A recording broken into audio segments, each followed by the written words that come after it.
With things changing so rapidly by state and municipality, marketing content can't go through 12 weeks of approval on copy and creative. So speed to market has become one of the most important differentiators.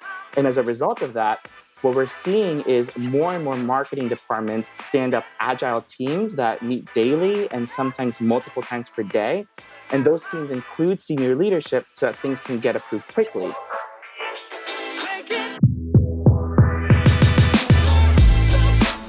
You're listening to Retail Remix, your inside access to candid conversations with the people shaping retail's future. Here's your host, Alicia Esposito. Hey everyone, we got another great conversation lined up for today's episode, this time with Julio Lopez, who is the Director of Retail Strategy for Movable Inc.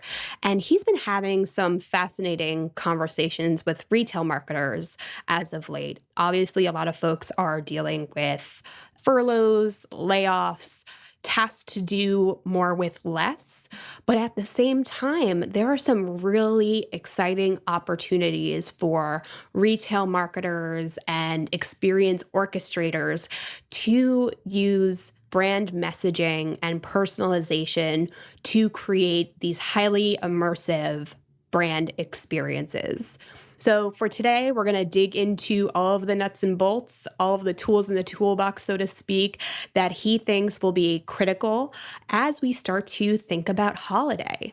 Although a lot of things are still up in the air, consumer behavior is still changing and preferences evolving, he provides a really great starting point, I think, for brands that are looking to reassess and develop their strategies for the next quarter and for holiday. So get ready to jot down a lot of notes because you're not going to want to miss a single word that Julio has to say. Julio, great to have you on the pod. Thanks so much for taking the time today. Before we dig into the meat of our conversation, we have a lot to talk about. Let's start with the basics. Why don't you share a little bit about yourself and, most importantly, Movable Inc.? Sure. And thank you for having me. I'm very excited for the opportunity to add my thoughts and point of view to the truly amazing roster of guests you've had on the Retail Remix podcast. So I've been in the digital marketing industry for the last 10 years, working on the technology vendor side. And my roles have really focused on ensuring customer success by helping clients make the most of their marketing technology investments. So more specifically, they focused on creating strategic frameworks and roadmaps to help them meet the KPIs of C-suite initiatives. So I've been very fortunate to have partnered with many different brands that run the gamut of retail. So brands like Men's Wearhouse, Foot Locker, eBay, L Brands, really spanning everything from D2C to grocery to big box to specialty retail. And over the years, I worked for different SaaS companies that provided solutions to support pillars like channel marketing, pricing, promotion, merchandising, and personalization efforts. And after spending some time with Carrefour in Europe, I came back to the US and joined Mobilink to head up the retail strategy practice. So my role is to partner with senior leadership at different retailers to identify the best ways for them to communicate with their customers in order to drive brand loyalty. So I serve as a strategic consultant to help outline communication strategies that capture share of mind and share of wallet. So on that note, to give our listeners a little bit of background on Movable Inc., at a very high level, we are a SaaS solution that enables digital marketers to deliver hyper-personalized content every time an individual engages with the brand. So whether that's through email, websites, or the mobile app, our technology allows brands to activate any and all consumer data, regardless of where it lives, and use that data for personalization in order to deliver a better end user experience. So, what was exciting for me when joining Movable Inc. is that previously I'd worked with technologies that address very specific needs, but the Movable Inc. platform really acts as an aggregator of siloed data sets, which really allows me to ideate on impactful strategies regardless of channel or device. So the short version of it is that the Movable Inc. platform integrates across a client's existing tech stack to help them make the most of those investments and activate the disparate data sets that exist in order to deliver highly personalized visual experiences in real time. Fascinating. Yeah, we're going to dig into a lot of those layers because one, I think marketing, the new rules of marketing is such a big topic right now. It's so critical, I think, for all of the folks listening right now. And number two, all you had to say is strategy, and I'm there. I think we can have a lot of fun for our conversation today. So let's start at the high level around what types of conversations you're having today, since you are so focused on, guiding brands and retailers at a strategic level, helping them kind of create these personalized visual experiences in a scalable and effective way. I could assume that you're having some pretty fascinating conversations right now, maybe around pivoting or adapting strategy. But I mean, you tell me what topics or concerns are kind of rising to the top right now.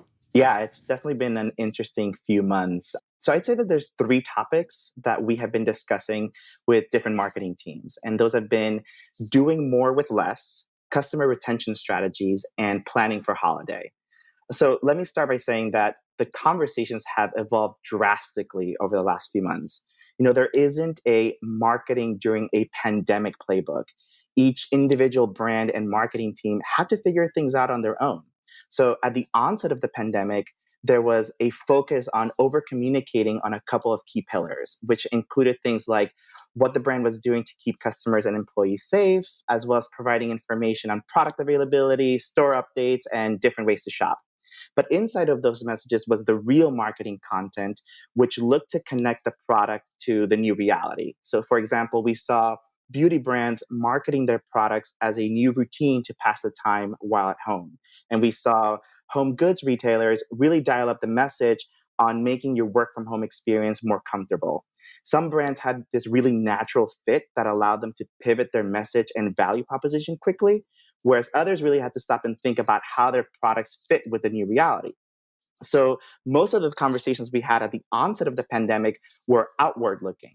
It was all about what are other brands doing? We need to be doing the same. And this resulted in a sea of sameness. We saw the same CEO emails. We saw the same attempts at making the brand's product category relevant to the pandemic. So what has shifted now is that brands are looking inward in an effort to find ways to remain resilient. There was a lot that we didn't know at the beginning of the pandemic, including how long it would last. So now that it has lasted for so long and that we're seeing the initial long-term effects, there's a number of topics that we're actively discussing. But all of it ladders up to how can our business innovate in order to survive? So the first topic that I mentioned was doing more with less. So there's been significant layoffs and furloughs in the marketing departments at many retailers, but those teams are increasingly expected to outperform and help make up for lost demand. And for brands with physical presence, these digital teams were suddenly shouldering most, if not all, of the business. So the conversations now are around implementing agile ways of working, given that the teams are much, much leaner. With things changing so rapidly by state and municipality, marketing content can't go through 12 weeks of approval on copy and creative. So speed to market has become one of the most important differentiators. And as a result of that, what we're seeing is more and more marketing departments stand up agile teams that meet daily and sometimes multiple times per day. And those teams include senior leadership so that things can get approved quickly. And the strategic output of these agile teams has been a focus on how to leverage technology to cement these new agile ways of working once we arrive to the new normal. And given Movabilink's ability to integrate across a tech stack, we've become cornerstones of that agile strategy. And then I'd say the second topic of conversation is around digital customer retention. So across industries, we are seeing more and more net new and first-time digital users. And this is largely due to three key factors. The first factor is the most obvious one. So as physical retail came to what was effectively a standstill, many consumers had no choice but to go digital. But secondly, there's been a significant increase in brand switching. Consumers are simply being more fluid in their shopping behaviors. They're exploring different shopping methods and they're exploring different brands. And that's either because of necessity due to a lack of product availability or due to economic uncertainty or unemployment. And sentiment surveys are indicating that consumers expect these fluid shopping behaviors to continue.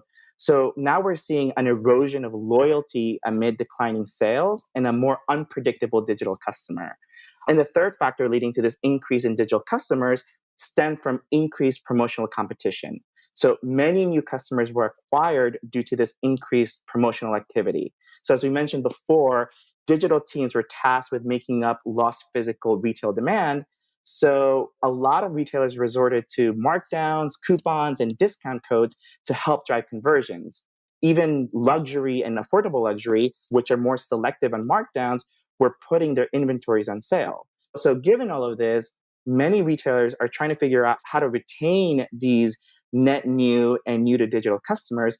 And the challenge that they're facing is really twofold. First, given the fact that these customers are new, brands don't know enough about them to personalize marketing messages in the most effective ways. And secondly, the fluid shopping behavior means that brands have a much shorter window within which to drive conversions. So, the reality is that the fundamental rules of retailing are still the same. Smart retailers understand that educating and inspiring customers to make additional purchases requires building a brand affinity that isn't premised solely on supply and demand. It has to be a personalized customer experience. But it's difficult to personalize when the customer is new. So, from my end, the conversation has been focused on strategies to deliver that personalization in those initial digital communications. And I'd say the final topic that is top of mind is preparing for the Q4 holiday season. So many retailers are hoping that Q4 will be a turning point for 2020. But the reality is that we have no concrete idea on what to expect. COVID cases are the highest they have been since the onset of the pandemic. Many local governments are walking back their reopening mandates, and the results of the presidential election could be the catalyst for a market correction. And to further complicate any type of prediction we might try to make, we've just seen firsthand how fragile our supply chains are. And if there's another outbreak, it's difficult to say what we can expect. The world's largest companies or their suppliers have more than 12,000 operations facilities, whether that's factories or warehouses, in the areas that were the most hard hit by COVID-19. And if there's a resurgence, we don't know what inventory retailers are going to have in stock in Q4. And on the flip side, assuming there is no resurgence in the fall, the traditional buying cycle is not being followed. So typically June and July is when buyers place their orders for holiday, but either that's not happening or many orders are being canceled. So we don't really know what consumers will be shopping for based on the shifting attitudes or what will actually be available based on supply chain challenges. So this is creating a nightmare for marketing operations. So we can see that resiliency planning is becoming more and more important. And those are the conversations that we're leading. And in those conversations, there's one thing that is clear, and that is that every strategy is data dependent. So the work being done now is to create data accessibility pathways that will allow the marketing teams to quickly pivot strategies and content based on whatever's happening in the market. So I know that was a bit of a long-winded answer, but to summarize, there's three key conversations. It's doing more with less, it's customer retention strategies, and planning for holiday, all the while accounting for shifting consumer behaviors. Yeah, and it's definitely a lot to unpack, but I think it really speaks to not just the depth, like how deep this situation goes and all of the different components of retail strategy and operations that it affects, but I feel like it almost reaffirms how much these things are connected, especially now. So take into account, like you said, the fact that consumer behaviors pivoted quickly in the early stages of the crisis, and now we're seeing this constant evolution. The fact that we frankly just don't know what's going to stay in the long term and what could have been just a possible immediate pivot because they had a need to fulfill and, stores were closed. So there are still a lot of uncertainties around the long-term impact or influence of these, the heart of the COVID crisis, so to speak, what behaviors in that period will stick in the long term. And I think that that's a tall order for marketers to address and prepare for. So to that end, I mean, I'd like to get your take on the consumer behavior side, like what you're seeing from a data perspective and how that's kind of trickling down into marketing strategy and messaging and campaign approaches, because like you said, there are so many layers to this. I feel like in the early stages of the process, it was a lot of like very empathy-driven marketing. We're here for you. And now I'm seeing data that people just want to kind of go back to business as usual. So, I mean, break that down however you think is best. But I think the heart of what I want to understand is how are marketers adapting now, and what key consumer behaviors are they trying to build their strategy around when everything just still seems so uncertain? Yeah, I think that there's a lot of marketers who are revising their brand messaging and their campaign approaches. The first thing I would say is that consumers don't want to be spoken to, but rather they want to be a part of the conversation. There are, of course, significant differences in the expectations of, say, boomers versus millennials. But by and large, a trait shared across the generations is the shift in mentality from here is brand X on one side, and here is me, the consumer, on the other side. The mentality across the generations is that we share the space, and it is in how we share that space that the differences between the generations really manifest themselves. So one overly simplified example of this is in the type of messaging that generations want to see. So boomers, for example, are more likely to accept traditional marketing tactics where a product is presented to them alongside its benefits. But millennials, on the other hand, they want to see more. They want to know more. They want to know whether or not the product was sourced in a sustainable way. They want to know where the company stands with its corporate social responsibility initiatives. And it's those same millennials that would be the most likely to be brand advocates and share their purchases on social media if the brand aligns with their values. And in doing so, they become part of the conversation. So, to put it a little bit more succinctly, there are different drivers of brand loyalty, which is really what drives brand messaging.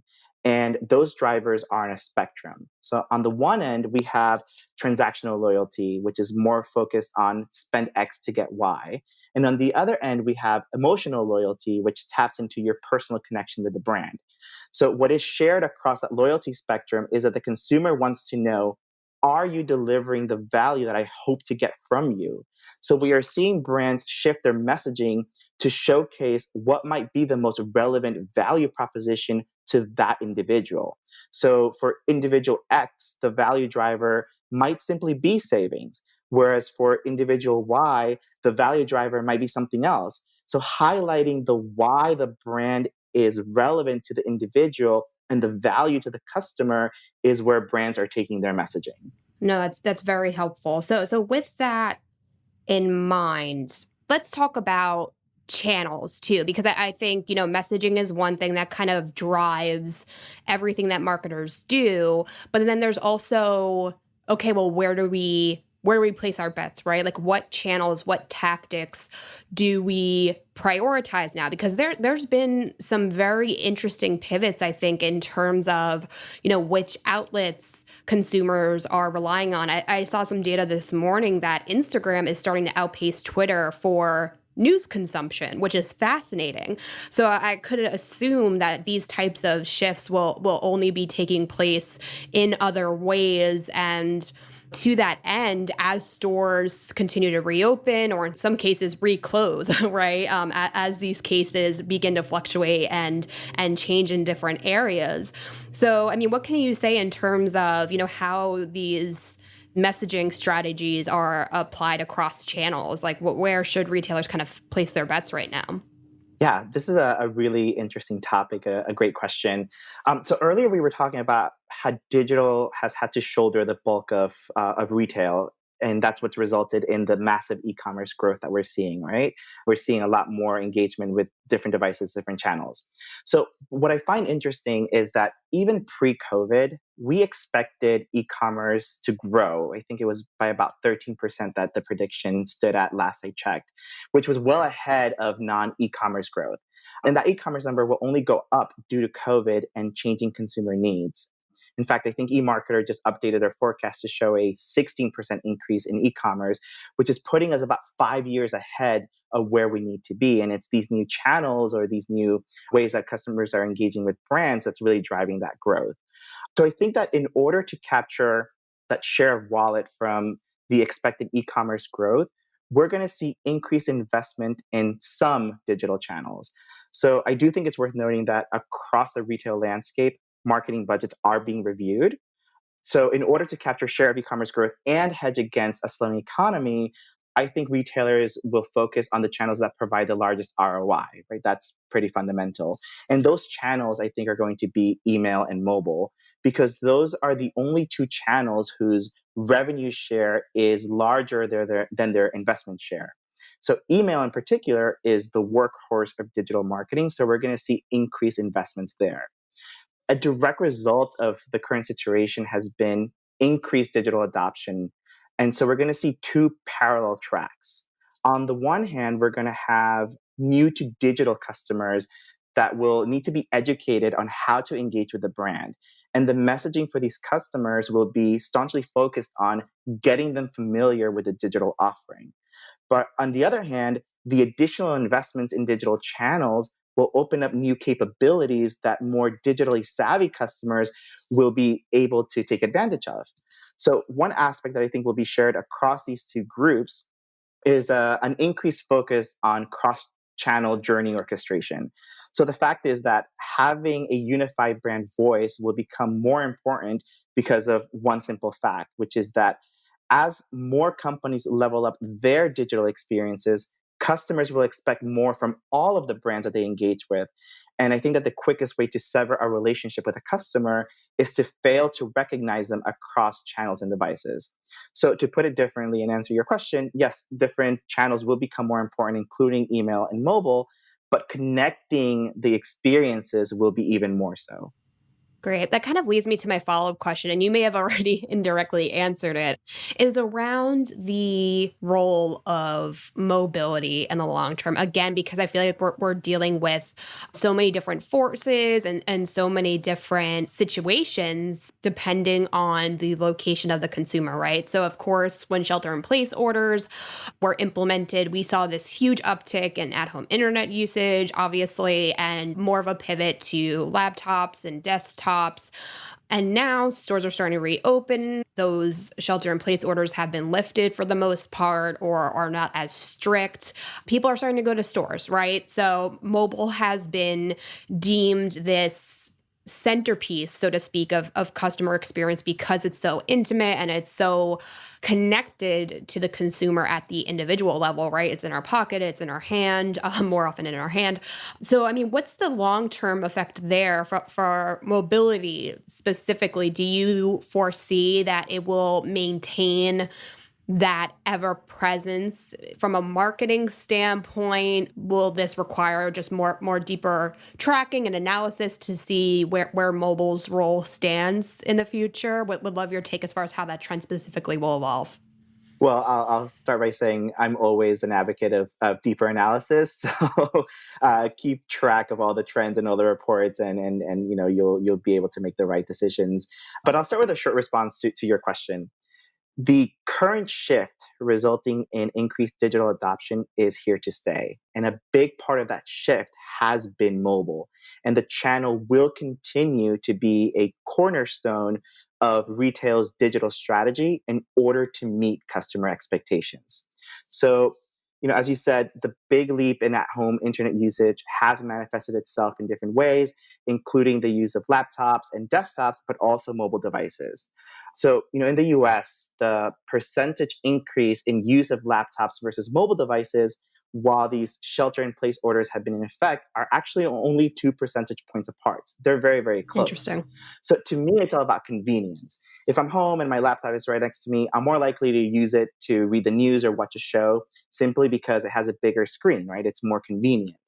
But the fact that mobile usage has increased during the same time period and at a similar rate as laptops, I think speaks volumes to how much consumers value the channel.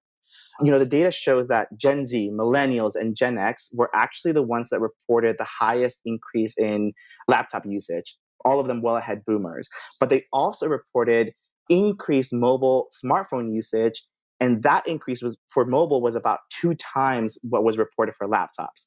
And that same report also showed 50% of boomers were using their smartphones more. So we can see that there's a massive generational component here. Gen Z were born in the digital era, and they're online on a near constant basis. As you said, we have our phones in our hands all the time. So, they're coming of age, and they're going to account for about 40% of global consumers in 2020. So, on a related note, millennials are also digitally savvy, and younger millennials are also digital natives, and they will exhibit similar behaviors as their Gen Z counterparts. And these millennials also have increased spending power. I think it was last week or so that Criteo published the results of a recent survey, and they found that in the last 6 months, 60% of respondents had downloaded a retail shopping app, and 1/3 of respondents had downloaded a retail shopping app in just the last few weeks. They had also noted increased usage of retail shopping apps that was right in line with video streaming, social networking, and gaming. And this is all while the country is still experiencing these shelter in place orders. So, in my opinion, the last few months have served as a digital boot camp, with more individuals becoming increasingly comfortable with mobile and carving into stone the importance of the channel. So I think it's going to be really interesting to see how retailers take advantage of this opportunity and use it to drive customer engagement. Yeah, that's fascinating. It's a really good point that this situation has encouraged different consumers from specifically older demographics to try new things. I've heard so many stories of boomers finally trying online grocery shopping, and they're like, hey, this is really easy. I'm not going to go to a store again. So it'll be interesting to see, again, what that long tail effect will be for digital channels and new tools, applications. So to that end, we've been seeing a lot of buzz around some of the new cool technologies. AR has been getting a lot of noise lately, I think largely because of the gap that it can fill around like the touch and feel retail experience. Like cosmetic brands are really embracing it. But would love your opinion on which apps, technologies, et cetera, really pose the most engagement opportunities. I mean, you're of course looking at this through the lens of marketing, so your response may be a little bit different there, but would love to see, what everyone listening should maybe look a little bit closer into, or possibly assess how they can, capitalize on these new channels to market to and engage their consumers. Yeah, I think it's very interesting to look at how retailers have adapted their strategies due to COVID. And I think that a lot of things that were considered bells and whistles became extremely important overnight. So the two that you've mentioned are two of the technologies that I think will be very important moving forward. So to your point, in an attempt to deliver these engaging experiences, retailers are leveraging these immersive technologies like AR and VR to bring products to life. So for AR, as you mentioned, the idea is that through these technologies, consumers are going to have the capability to project products or go on virtual tours, and it's all from the comfort of their home. So I really like, for example, Wayfair and IKEA, who have AR-enabled shopping that allows buyers to visualize furniture in their own home before purchase. So rather than browsing pages or relying on generic videos and images to gauge products, consumers can view products in a 3D environment and actually see how the product would look in their home. And then from a VR perspective, I think this is where the most opportunity exists because of the immersive nature of the technology. So yes, there is the obstacle of needing a headset in order to partake in the experience, but there's so many interesting use cases that might come about. One that stood out to me was Tom's shoes. So you may be familiar with their one-for-one giving model, which is where they give a pair of free shoes to a child in a developing country for every pair purchased by a customer. So to bring that to life, Tom's developed this 360-degree virtual giving trip campaign that gave customers the opportunity to experience firsthand the impact of their purchase. So in the VR experience, customers are transported directly to Peru with panoramic views of schools and kids receiving boxes of shoes. So this really drives home the impact of the purchase, and it also serves to instill brand loyalty. And then shifting a little bit to add to the two great technologies that you brought up, we're also seeing an increase in virtual appointments. So being able to book time with a personal shopper to walk through different product options or perhaps simply to answer questions. And this has become increasingly important because of the closing of physical retail, but it doesn't take much imagination to see its value from a convenience perspective. Once stores reopen, appointment setting will be a tool to control crowds and provide a safer shopping experience in store. We saw it being used by retailers like Best Buy over the last few weeks. And even once stores reopen fully, this appointment setting technology will still make sense from a customer convenience perspective by being able to book when you're going to pick up your buy online, pick up in store order. Or if you still want to do it virtually, you'll be able to do things from the comfort of your own home without having to step into a physical store. So I think these new ways of consuming content and media are really redefining the retail experience in a fundamental way and are going to continue to do so even as stores reopen. That's great. So you mentioned omnichannel orchestration earlier in our conversation. I really do think that's central, right, to keeping the brand top of mind as consumers go across channels. Now more than ever, these cross-device behaviors are present. And I think, that's only going to accelerate even as stores continue to reopen and as retailers continue to reimagine what that store experience looks like and how technology, especially to your point, that the digital appointment setting capabilities can help fuel and facilitate those experiences. So how will the rules of omnichannel orchestration or the rules of success kind of change in conjunction with these ongoing shifts in behaviors and just new realities that retailers are dealing with? Are you having any conversations right now around what that future looks like from a marketing standpoint? Yeah. So I think the overarching goal remains the same. The ideal state is to provide the customer an experience that is unified regardless of channel. The rule has been and will continue to be to focus on creating a frictionless shopping experience. And I think the biggest change that we can expect is actually going to happen inside the brands and retailers. So what we're going to see is reorgs to better align channels, and we're going to see a rescoping of team goals and KPIs. So one thing that I've come across with all the brands that I've been chatting with over the last few months was the friction between teams and channels. So, for example, email teams are hesitant to feature in-store content for fear that the consumer will decide to transact offline, and so the email channel won't be credited for the sale. And similarly, some in-store teams aren't very happy with the use of the mobile app while in-store because they don't want the sale to happen digitally. The reality is that many team goals are not aligned across channels. And I think part of the reason is that many retailers are relying on what can best be described as archaic metrics. I think that there is going to be a sharper focus moving forward on multi-touch attribution as well as tying online to in-store. Because if that doesn't happen, the inherent friction between channels will permeate into the customer experience, and cross-channel orchestration is going to be very difficult to do at scale. I think that COVID has further underscored the need for this cross-channel orchestration. Sort of going back to the last question around new technologies, I'm reminded of a great example of this being done really well, and it's from Suit Supply. So in order to reduce the concentration of in-store guests, Suit Supply implemented a guided virtual experience to help customers pre-select items for store visits, and they did that via co-browsing sessions with live style experts. So this made the shopping journey a lot more convenient and seamless. And what I think is interesting is that consumers were not gambling on product availability, but rather guaranteeing their selections would be waiting for them when they do come into the store for a fitting.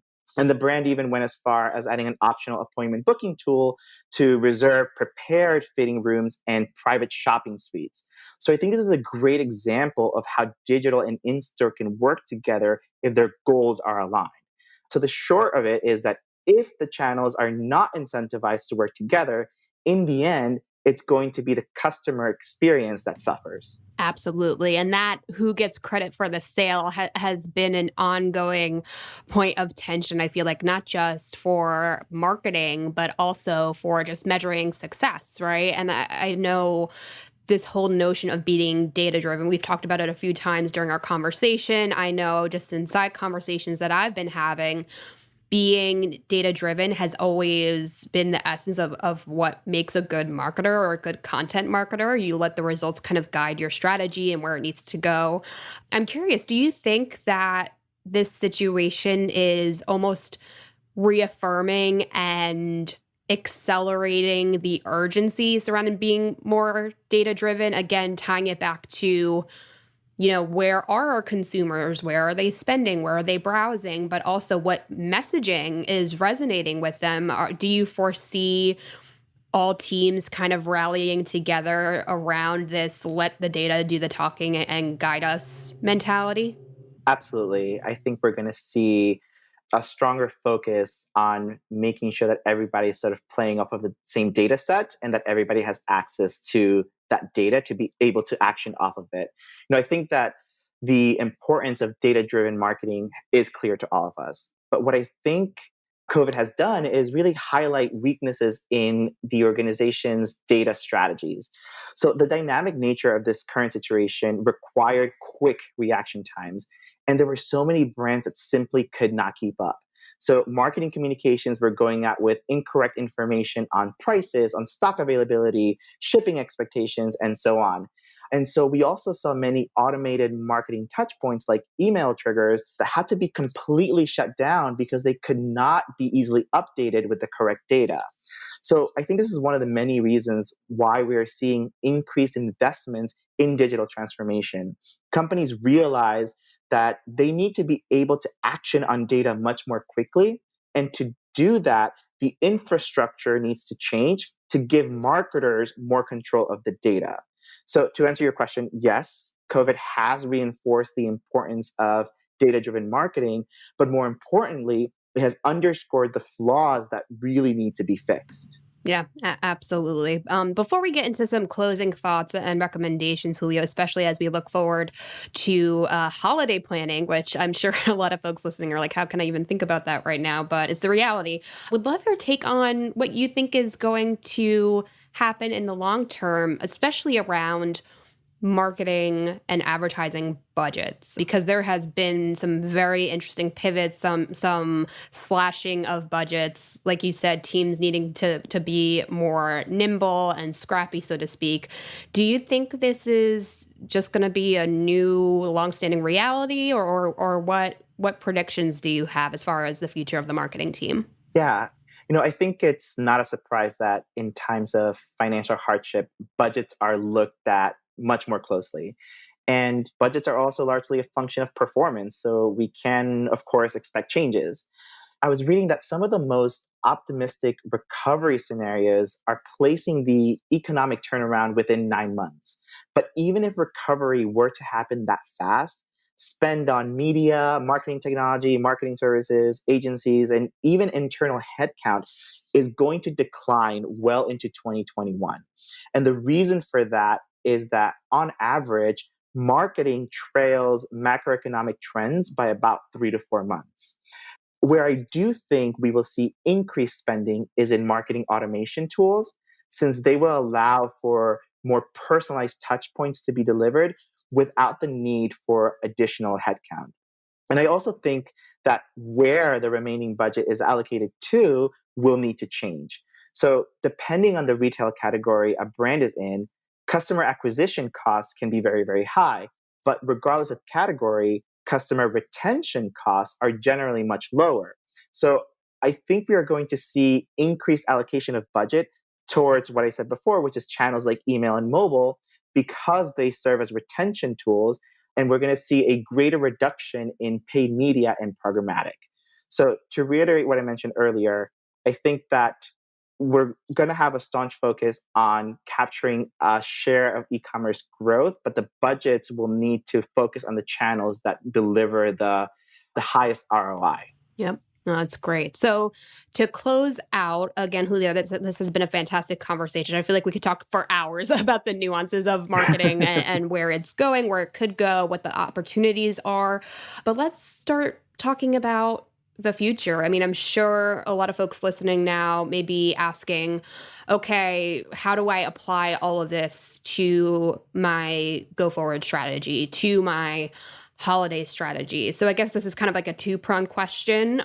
One, do you have any closing words of advice? And two, are there any key areas or opportunities that you think the marketers listening now need to zero in on to set their path forward successfully? Yeah. So as far as key areas that retailers need to zero in on, I would say agility. So we touched on this a bit, but what COVID has done is, as we said before, accelerated digital transformation in an unprecedented way.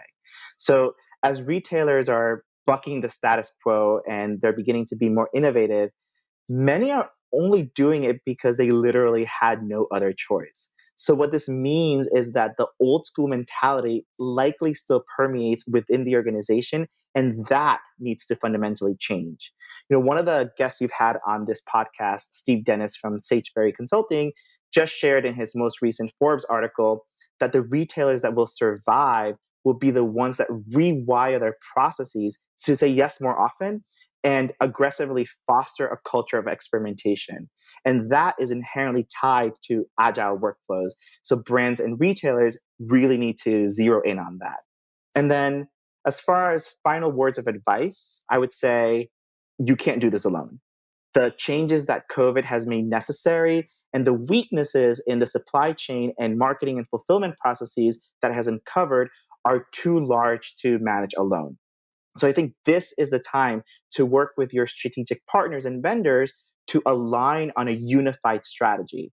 As you look to forge a path forward, you need to create a coalition of your best MarTech partners to foster collaboration and transparency, and that's going to result in winning strategies. Love that. Yeah, we've been having a lot more conversations with the broader retail community, and we're seeing a greater willingness, I think, to share both successes and failures, recommendations. And it's been really encouraging to see this collective community from all areas of the industry kind of come together and figure out what to do, right? Like, what are the next best paths forward? What can folks do in the short and long term to see success, and how can they better collaborate? So I think that's a great point to close in on. But if folks want to learn more about you, the work you do, get some more insights and thought leadership, where can they go? Well, thank you for allowing me to share my thoughts and to guide people to where they can learn more about us.